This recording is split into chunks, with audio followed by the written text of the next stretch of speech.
Hello, it's the Friday Talkie. This is going to be a quick, well, it's a bit of a rush job really. I have left this quite late because I've been busy and I haven't got a lot of time before I've got to go and do exciting domestic chores like throwing a ball for the dogs and picking up dog poo out of the garden. Yay!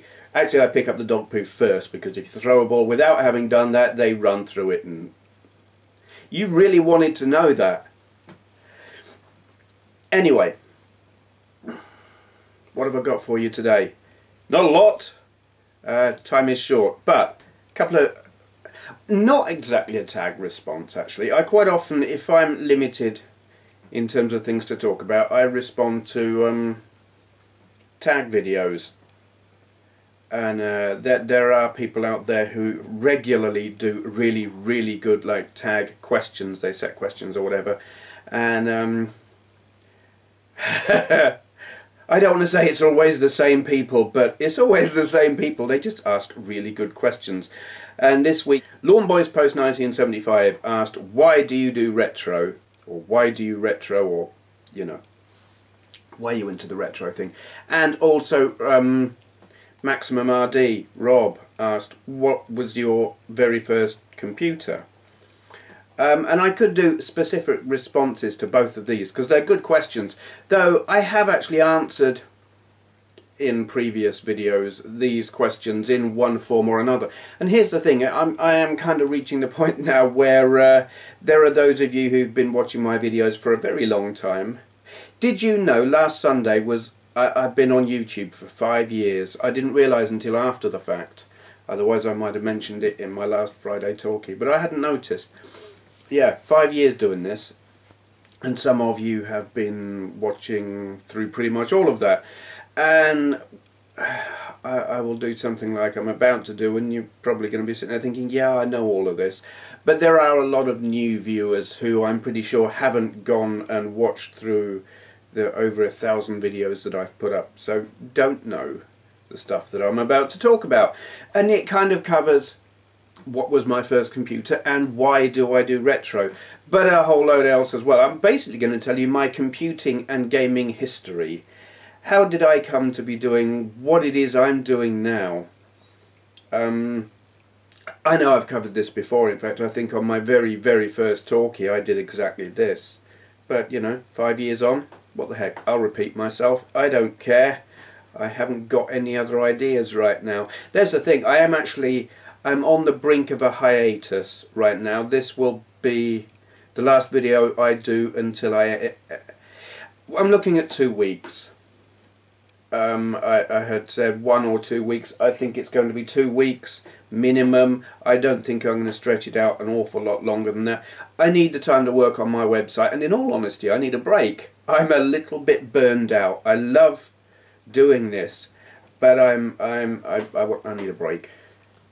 I am burned out, and yeah, got to recharge the batteries, so a couple of weeks. Anyway, getting on to the topic at hand, computing and gaming.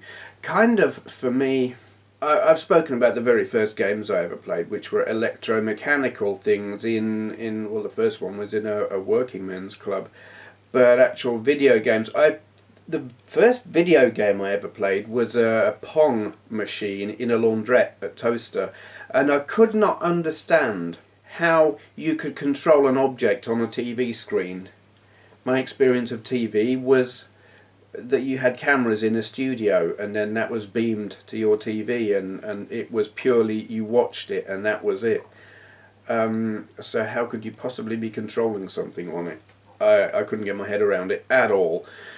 But I loved it and spent as much time and money as I possibly could on it, which wasn't very much. It was 1974-ish and I was very young.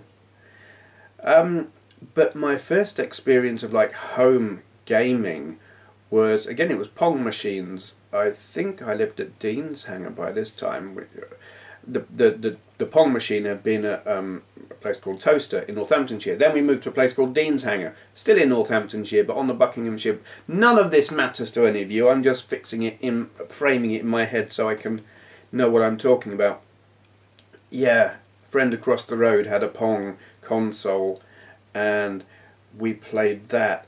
And I remember his mother getting really arsey about it, because she was saying, I don't want you using that on our big telly because it will leave lines on the screen. And I kind of thought, are you bloody stupid? You turn it off, the lines disappear.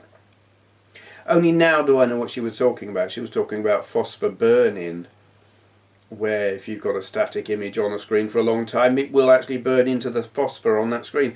Interestingly, that doesn't just happen on phosphor type cathode ray tube screens. It's happening on our, we've got a big 40-inch, 42-inch something plasma TV downstairs, and if it's left on Sky News all night, you can switch over to another channel and the graphics at the top and bottom of the screen, you can still see them. So the image persistence, they call it. Yeah, but you know, she was saying we couldn't play Pong on the big telly because it would break the telly, and I was in there thinking, you stupid woman. Actually, I was wrong. She was bang on. But that's my memory of playing Pong at home. First home gaming experience. And I was aware of Ataris at that time, and they were incredibly expensive. And then this was like early, very early, well, late 70s, early 80s. We were at the height of the Cold War, and there were American air bases in Britain. And there was this guy who lived down our street who was an American. He was a navigator on an F-111 nuclear bomber. Nice. They used to fly over our village. And I didn't really care about the F-111s. I thought they were big and ugly. But A-10 tank busters used to fly over, and they were fantastic because they'd come over at low level, and I just used to watch them and think, fucking awesome. Anyway, so here was this American navigator bloke, and he had an Atari.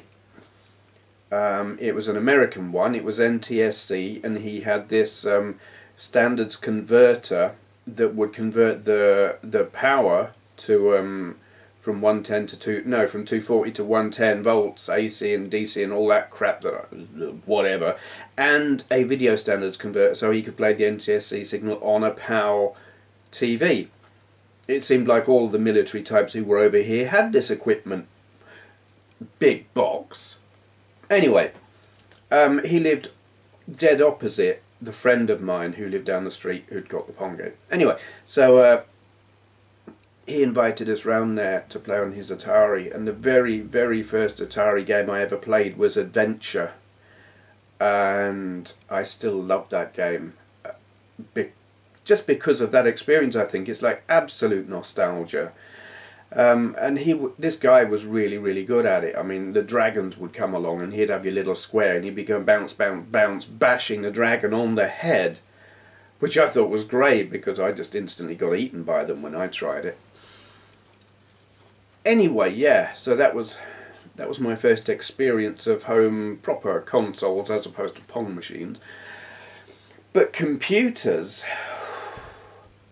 You see, I remember in the 70s saying to my mother, when I grow up I'm going to have a computer. My experience of computers at that time being Star Trek and the talking ship's computer. And I wanted one. And my mum said to me, no, normal people will never have computers. They're too big and expensive. Only universities and massive corporations will ever have them. Okay. So, 1982, maybe 81, school, Kingsbrook School, Deanshanger, there's this lad called Richard Stone who was like uber computer nerd. He read all the books and magazines and everything on the subject, and he then one day announced he'd got a ZX81. And I was fascinated. This was like a real computer. And he invited me around to his place one weekend or something, and I was just blown away by this thing. I mean, I've done videos of games for the ZX81, and I've got a video somewhere about the ZX81, but I was just blown away by it. And these things were selling for £100 or something like that, which was way, my pocket money was £1 a week. So I wasn't going to be getting one. I don't know if we were poor. I think we were still fairly poor at that time, and if we weren't, well, my dad was a skinflint anyway. So there was no way I was going to get one at that time. But interestingly, a year later, 2 years later, by 83 anyway, I can't remember exactly which year it was this guy got his one, but certainly by 83 you could, they were practically giving them away in cornflakes packets. You know, you'd pour out your cereal and out would fall a ZX81. They weren't obsolete within a year because the Sinclair Spectrum came out and everyone upgraded, and I was able to buy a ZX81 off of a friend of mine for £15, which, it was my birthday money, and I loved it. Only the problem I had was the ZX81 data storage and loading and all of that lot is done via tape, and I didn't have the right kind of tape recorder, or more specifically I didn't have the right kind of tape lead, because it had a 5-pin DIN socket on the tape recorder that my dad had, whereas you'd got normal audio jack sockets on the ZX81. And I suppose you could have got, or I could have got, a lead that went from one to the other, you know, a conversion type lead or whatever, but I didn't know where to get one of them, or I probably didn't even have the money really. So what this meant was, firstly, I couldn't load games from tape on it, and I also couldn't save any games that I wrote, because at this time Computer and Video Games, the magazine, would print out type-ins. You'd have the whole program for a game printed out in the magazine, and you could type it in, which, if you're familiar with the ZX81 keyboard, you will know was not easy. And so I would spend like 3 or 4 hours typing in a program, which is not an easy thing to do when you consider the ZX81 suffered chronic memory wobble. If you jogged it, the 16K RAM pack that was plugged into the back had a really crappy connector, and if you jogged it, it would break connection and the whole thing would crash, and anything you typed would be lost. And this happened a lot, so I'd probably spend half a day typing in a game, and the one that comes to mind was City Bomber, or some variation on that, where you've got your plane goes along and you've got the skyscrapers at the bottom, and you drop your bomb down and you've got to try and level the skyscrapers before your plane flies into them. And that was probably the best game I ever typed into it. Best, I use the term very loosely because it was crap. Visually it looked like the game should look, but they hadn't really quite got the mechanics right, because I found if I failed to bomb the skyscrapers and my plane flew into them, it didn't matter. The plane would just carry on. So it was really crap, and I spent like half a day or something typing that in, and then after finding that it really was crap and wasn't all that fun, I had no way to save it, so I was just like, turn it off. That was my experience of the ZX81. I love it now. I liked it then. I did try and learn to program. Kind of found that I wasn't really very good at it.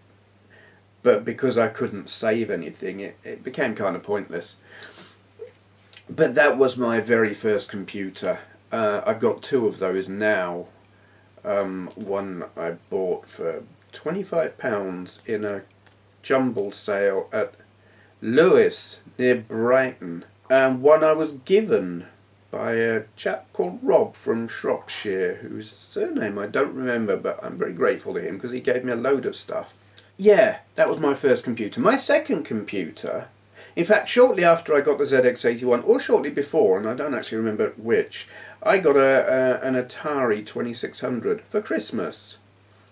Came with Combat and Pac-Man.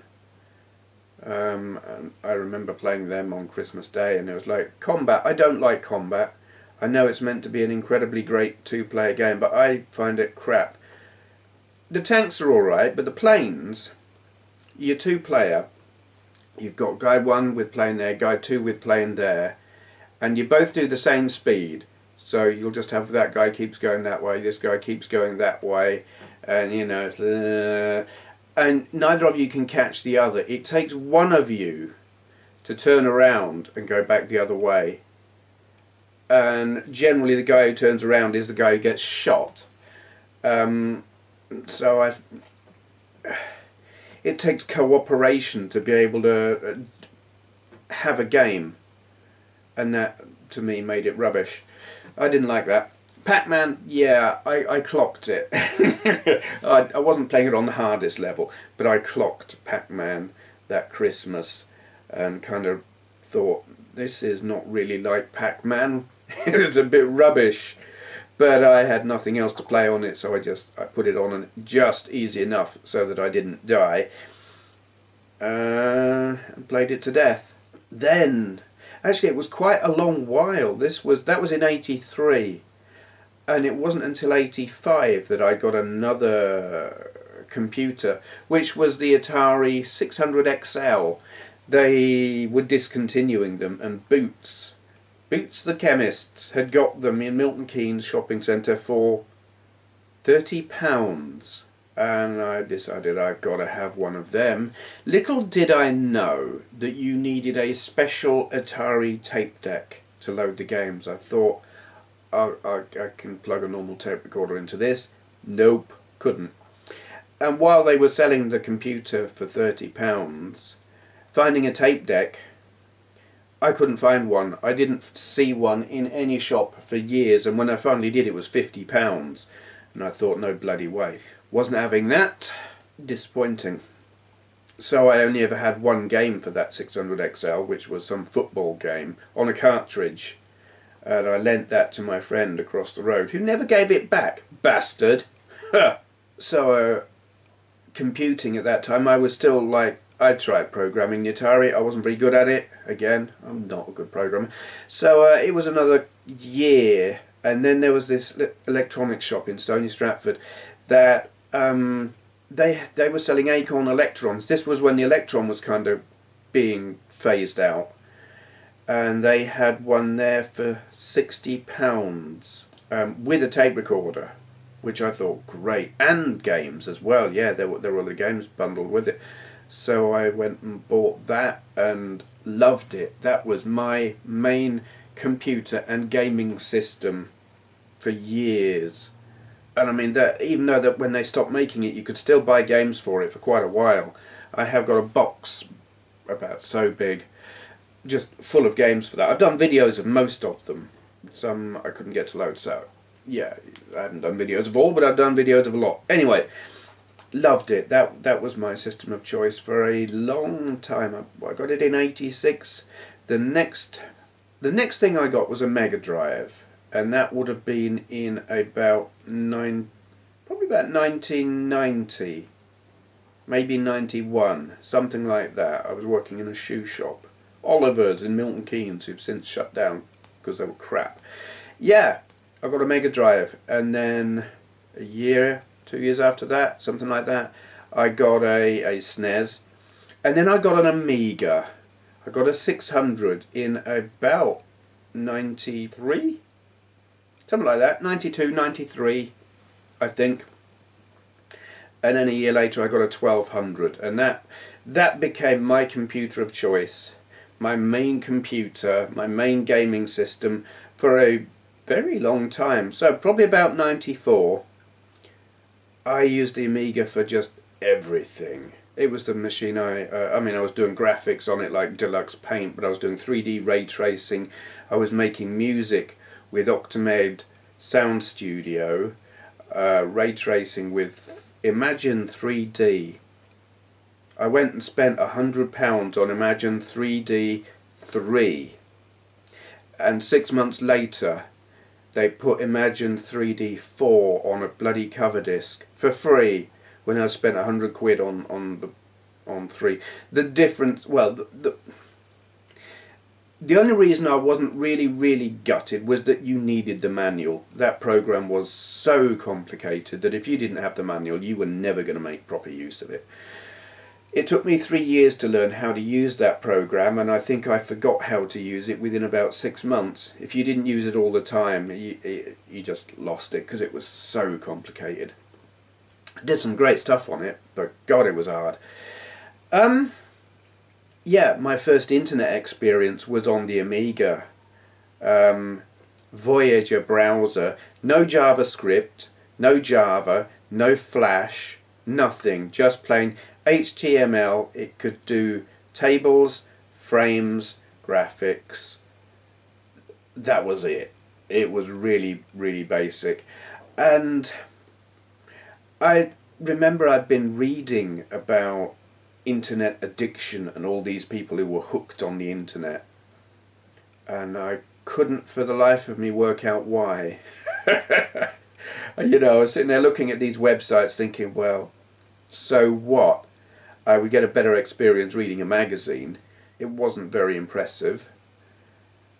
And then I discovered IRC, Internet Relay Chat, because the package I had on my Amiga was called Net Connect. It was like the AOL of its day for the Amiga package thing, and I didn't know what all these things did. I mean, I worked out my browser, I worked out my email thing, and then here was this AMERC button. Didn't know what it did, so I clicked it, and it brought up this program, and there was a list of stuff that I didn't know what it was, so I clicked one of them, and nothing seemed to happen. Then I clicked Connect.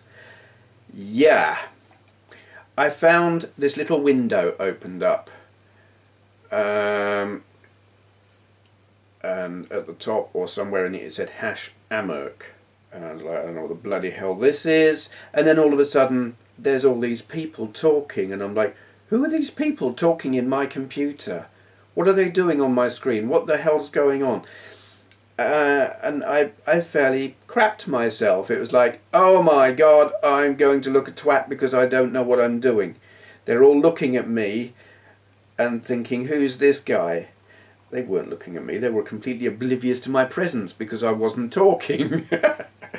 I learned much later. It doesn't matter if you're on IRC. If you don't speak, no one gives a crap.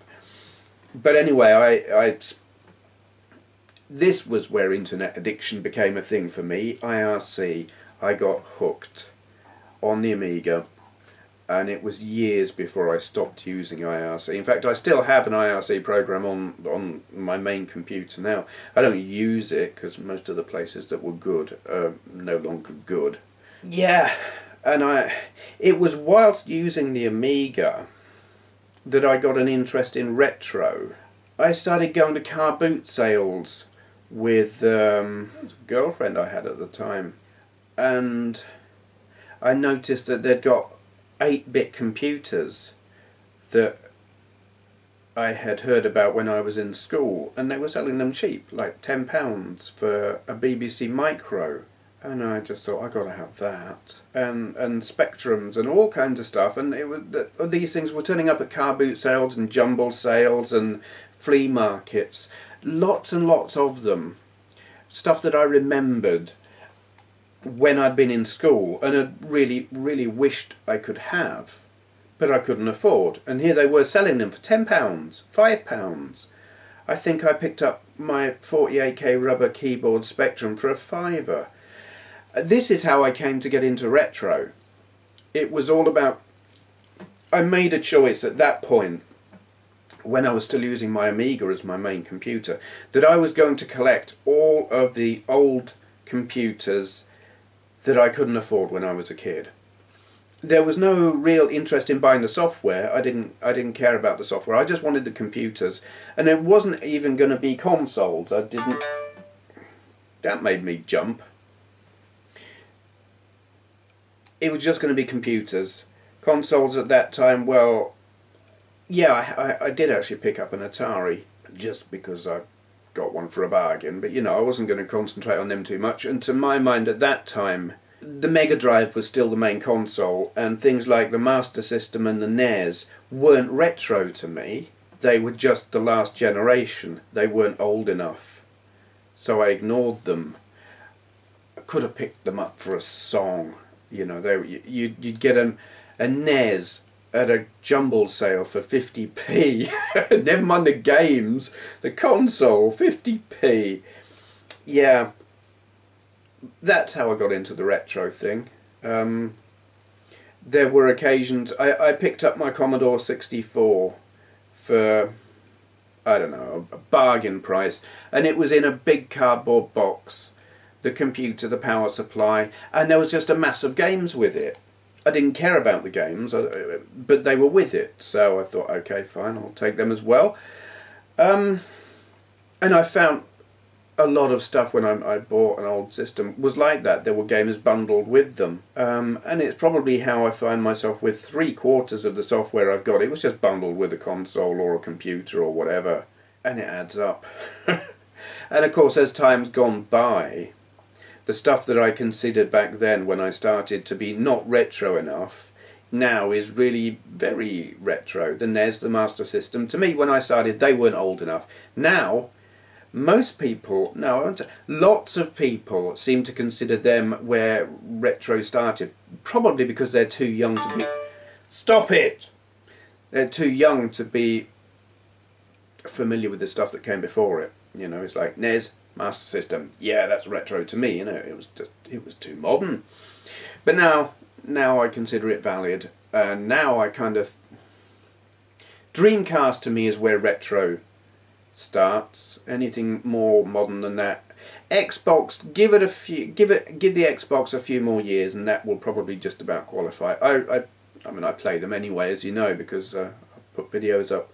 That covers kind of how I got into retro and my first computer. My first PC I got in 2000. I was so utterly dedicated to Amigas. Windows 3.1 when it was, in fact DOS, it was like no way was I ever going to touch a DOS machine. I thought they were a big sack of shit when I could use Workbench on an Amiga. And then you got Windows 3.1 and I still thought, what a pile of crap. And then Windows 95 came out and it started sounding probably just about usable. But I was finding my Amiga was still so great, I could do everything I wanted on it. Why would I possibly want a PC? They were so clunky and big. And then I got onto the internet with the Amiga, and it was actually the internet that made me switch over to PCs.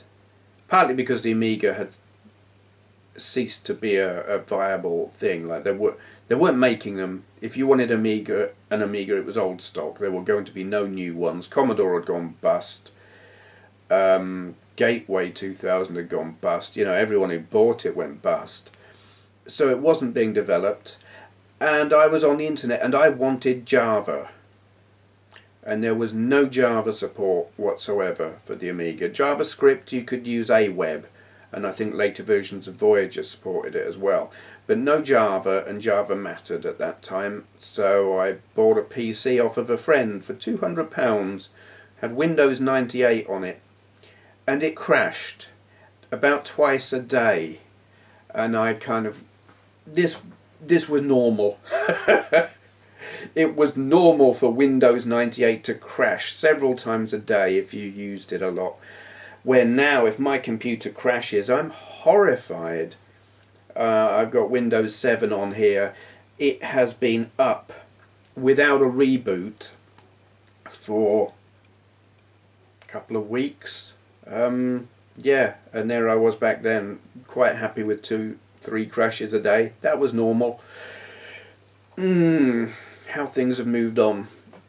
But we are reaching a point now with gaming. This might be the last generation of consoles where I ever actually buy one. The PS3 might be my last games console. I'm probably not going to buy handhelds anymore because my eyesight just can't handle them. I can't see the screen anymore, and unless I get bifocals, if I'm holding something there, I can't see it that close. And if I'm having to hold it over there, well, duh, I might as well just play a normal console or whatever. And of course, if I'm playing like that, if I want to take my glasses off, I've got to hold it there like that. I mean, you'll have seen when I'm reading cases and stuff, I'm peering over my glasses. Probably people thinking, what the hell's he doing? But that's the only way I can read things. If there's text or anything on a screen, it's too hard. But with actual consoles, this might be the last generation I buy one, because it's all becoming download only, and if there's no physical media, I don't want it. I really don't. For a casual play, fine. I've got downloaded stuff on my PS3, stuff that, you know, it's not portable, it's on that PS3 and that's where it'll stay. But if that drive goes, or that PS3 goes and I had to get another PS3, that's it, it's gone. And if that becomes the way gaming goes, I don't want it. I don't want any part of it. I won't buy another whatever comes next if there's no physical media. So that might be it. That might be the entirety of my gaming history from start to finish. I never thought it would finish. The funny thing is, I remember when the Mega Drive was around and it was like the standard default gaming console, I still hadn't quite grasped that there was this progression and that it would continue to progress. I thought the Mega Drive was it. This was the new ultimate gaming system and there would be no progress from there. So I was kind of amazed when all of a sudden there's a Jaguar and a 3DO and things had moved on and wow. I don't know, a bit slow or something. My brain kind of works in definitives. It thinks this is the ultimate thing and there will be nothing after it. And then I'm proven wrong. Which is obvious, but just a bit weird that way. Yeah, but for me we might have hit the end of the line with the PS3 and I say the 360. I haven't got one. If they go download only, that's it for me, done, finished. If they get into games as service instead of product, if things like OnLive become the standard, I don't want any part of it, and that will be it for me.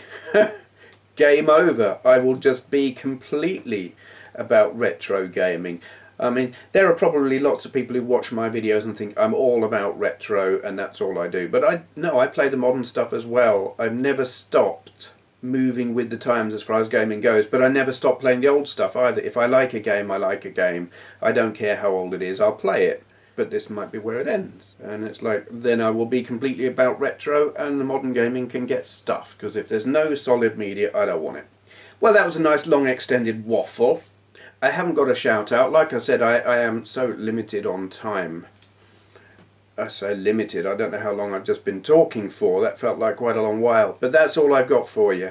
I am on hiatus from this video. I'm not going to do any gameplay videos for at least 2 weeks. I can tell you that right now. I may record some stuff. I've got a couple of ideas in mind. I am wanting to work on a collection video, which will be like a room tour and a look at each system that I've got. And I may work on that while I'm on like gaming video hiatus. I may do a Friday Talkie next week if I feel the urge. I may not. And I'm wanting to do a Gran Turismo extravaganza, like look at Gran Turismo from 1 through to 5 and all of that. Whether or not I do that, I don't know. It's something I want to do. You may find that appearing within the next 2 weeks. You might not.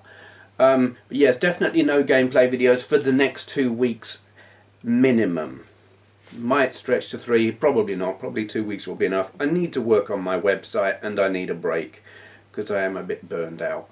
And I think when you do it because you feel it's expected, it's time to take a break. And it's got a little bit like that. So, yeah, pausing to think. I don't know. I'll be back in a couple of weeks if I don't do a Friday Talkie before then. But this has been me. I will be back. Thank you for watching.